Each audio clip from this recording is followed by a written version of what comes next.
that please stop what you are doing because we know everything. And you will not do it. Either peacefully or unpeacefully, we shall maintain peace in Uganda. Now, in the coming time, we shall have two categories of efforts.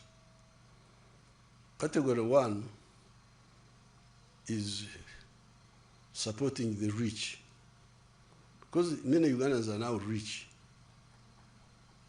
The rich, the Basajja Barabas.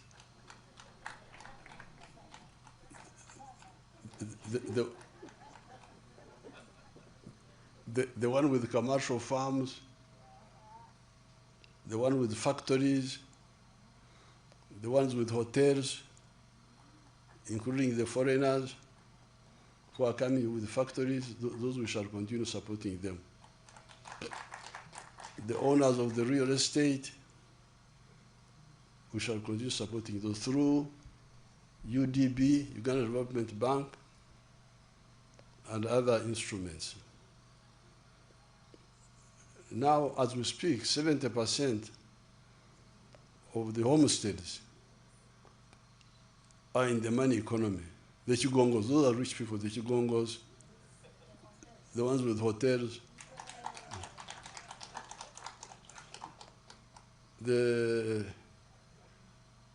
These are like 70% of the population now who are in the money economy. Some small, some big. So the real challenge now, but this, we need this to continue growing, because these ones are the ones who pay more tax. The more they grow, the more taxes they pay, the more money we have to do to help to do things, but also help the poor. Now, for the 30%, this is where we need to address the following. Poverty. Poverty. The medicine for poverty are these funds which we set aside. The funds of PDM now. PDM is working very well. In some of the areas, it is working very well. Asimwe, the vice chairperson, Western, I'm sure had in Kasese, in Maliba sub-county, where the spokesperson described the PDM as a silver bullet. A silver bullet, that it is a silver bullet. It is something that has solved so many problems. In some areas, it's not working so well, but we are now, during my trips, both PDM and even these campaigns, I would be like inspecting, monitoring, and they would tell me what the problem is. So poverty, we must end poverty. All these homesteads must get out of poverty, this 30%. Because it is that poverty which opens them up for all this manipulation. Now, this opposition even some of the NRMs, are abusers of our people. One of the plans was to get money from outside and give bribes to voters. What is the bribe? 10,000 shillings per voter. Now, I don't know what 10,000 shillings can do. Can it buy a fish? Can it buy one fish or something? What can 10,000, can it buy a hen? So you give a bribe of 10,000. This is an insult. But our people, because they are poor, they can accept it. So that's why, in order to stabilize the country, we must end poverty in these homesteads. Yeah. In this coming Sanje, we should have no compromise. All these homesteads, unless they don't want, they must have capacity to have income, give intandikwa to start generating money for their, so that they are not poor. When I'm moving around, some of the families are giving me gifts. of cows, because some of the families are still poor, but others are rich. They're able to. When I was in Kole, a young boy, like 35 or something, he brought 10 million shillings. During this campaign, the last one I was there, said, I'm contributing to your campaign. 10 million, yes. So I said, what are you doing? He said, I own schools. I own 4 schools. So he was contributing to my campaign. So we must reverse the culture where the families are in need, asking, to a culture of when they have a surplus which they can contribute to the church, to the mosque, to the party. You can imagine if I had 10,000 people giving me 10 million for the party, how much would that be? How much would that be? 10,000 times 10 million times 10,000. 100 billion or a trillion?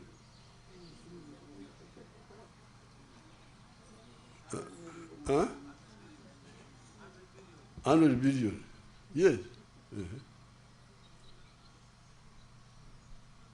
That's number one. We must end poverty in our homes, because it is that poverty which opens gate for all these other problems. The other area is education. Free education. Free education in government schools. That program was sabotaged here. All these children who are in the ghetto are bad because of dropping out of school, because they can't afford school fees. Then health, in the area of health, the shortage of immunization is doing well, but the problem is with the drugs in the hospitals. You, the elected leaders, you must monitor these programs in your area, because all these things are happening in portions of Uganda, parishes, sub-counties, in your constituencies. You must monitor the drugs in the hospital. What is the problem? Are they being stolen, or are they not enough?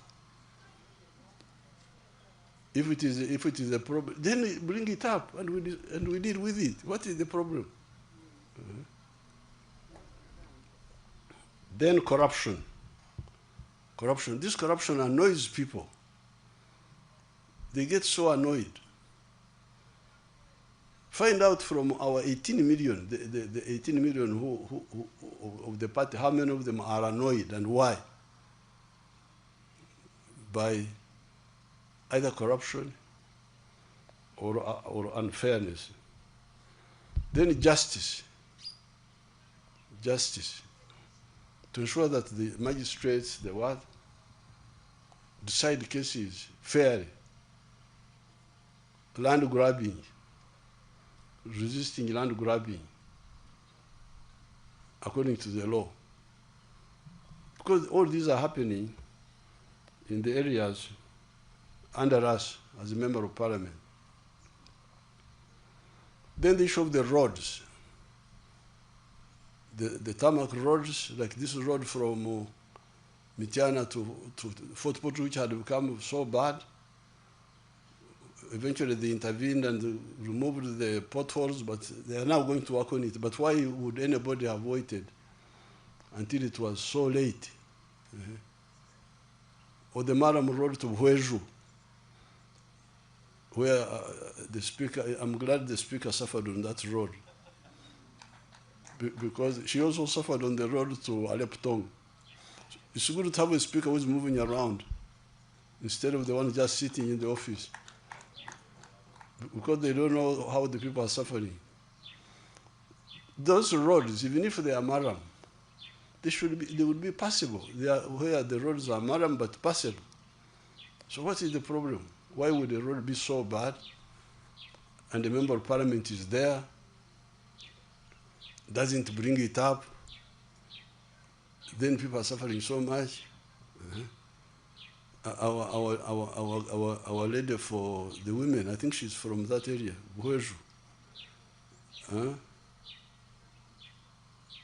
So the roads in the tarmac roads must be repaired on time, because you can see them. They start slowly. Even good road. The other time when I was driving to Nakasongola, small potholes come, no action is taken. Then they grow. What is happening to the Ministry of Works? What are they doing? Some of the other roads, when they are still new, they are very good. Like the roads in Karamoja, the roads in Bunyoro, those are very good. Very good. But they must be maintained all the time. I'll be very harsh in this Kisanja, you people. You have to forgive me. Then the issue of water. I'm glad many villages have safe water now, but we are going to have more, all the villages getting safe water, Naikondo and so on, or piped water, but also water for production, irrigation. Jobs, not government jobs, but jobs from agriculture, from manufacturing, from artisanship, and so on. Now, once we do this, we shall unite our 21 million members, so that when we go for elections in 2031, it will not be just because the people did not turn up after our members. Because you see, remember, in our membership, we are 21 million of the party. 18 million are voters. We are voters by that time, in May, and they were on the registered book. No, we checked, some of them were voting age, but not on the register. But when we checked how many got on the register, do you remember? I think the ones who got on the register were 14 million or what? So you get you see the loss. NRM has, on May 6th, we registered 21 members. 18 million of them were voting age. But when we checked, even that time, the ones who were on the register were like 7 million. They were voting age, but they are not bothered to register. Then we started the campaign to register them.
manufacturing, and science education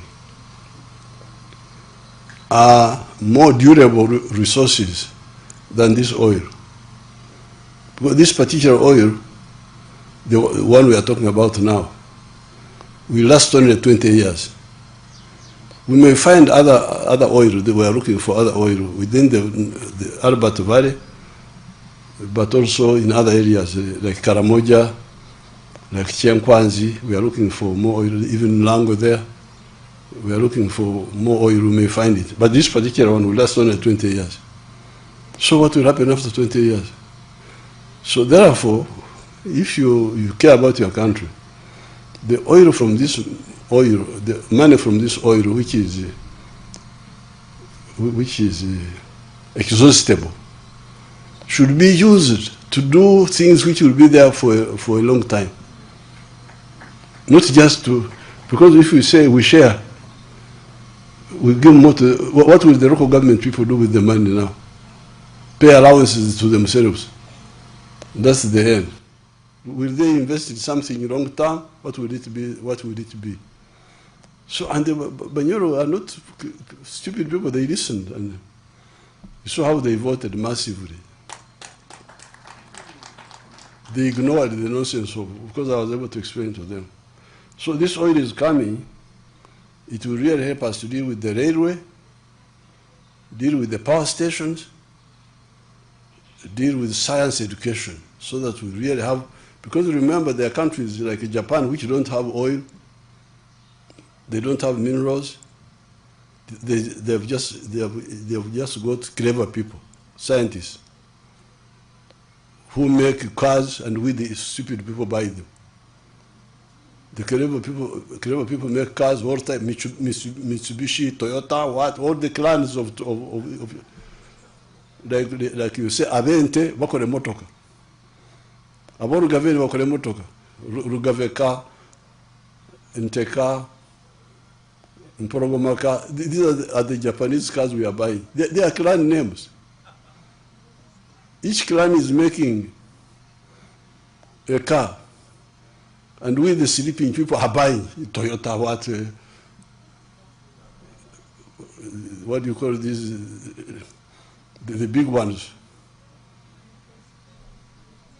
Land Cruiser, is this what you want?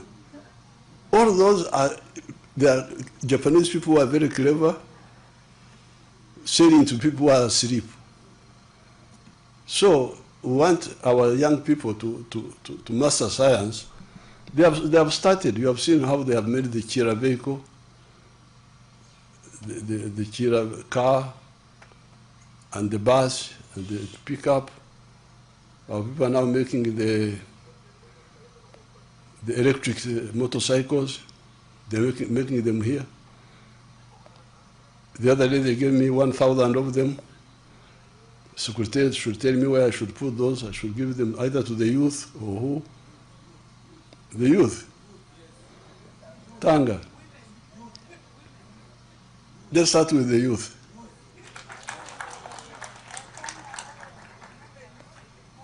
Because they gave me 1,000 donation. This is a group from, a girl from West Africa. I've forgotten what they call their group. PPS can tell you. Then I committed to buy, because I wanted to give each per sub-county and maybe per county for the youth. And then I need to buy another so that they cover I got 1,000, I need to buy the other. So things will be much easier because we shall have a source of money, additional source, to deal with some of these big investments. Now, finally, I want to thank, as I've already said, the NRM leaders and the masses. I held 143 rallies, and I will make a booklet of those rallies. They are historic. Because they were so massive, even me, I would really feel very worried about the numbers. like the first one we had in Amolatar, huge number of people. All of them, Koboko, where, all of these, Bukadeya, all of these places, huge. Mbarara, where, everywhere, whenever we went. Like recently when Kasese, huge, you will see picture, I will make a booklet for all of them. So therefore, I congratulate the people of Uganda. I ask the confused people to come back to sanity, because what they are planning, what they wanted to do, we already know, and we have already mobilized together with the people. Much of it, the residual should stop, because we know we shall get all of them if they don't stop. So with this, I thank everybody, and I wish you good luck and a successful Kisanja of 2026, 2031. Thank you so much. Thank you. May we give a better round of applause to our chairman, the president-elect.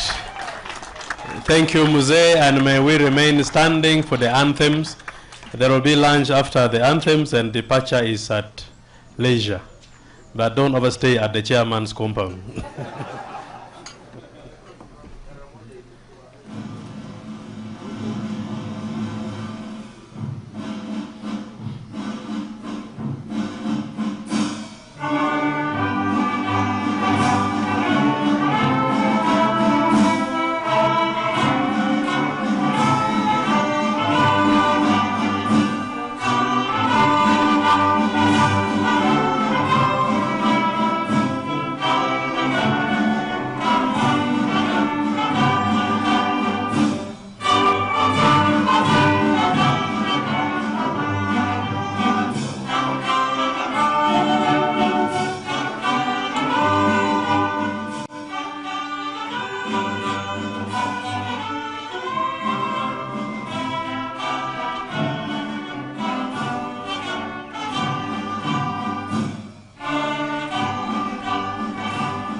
Thank you.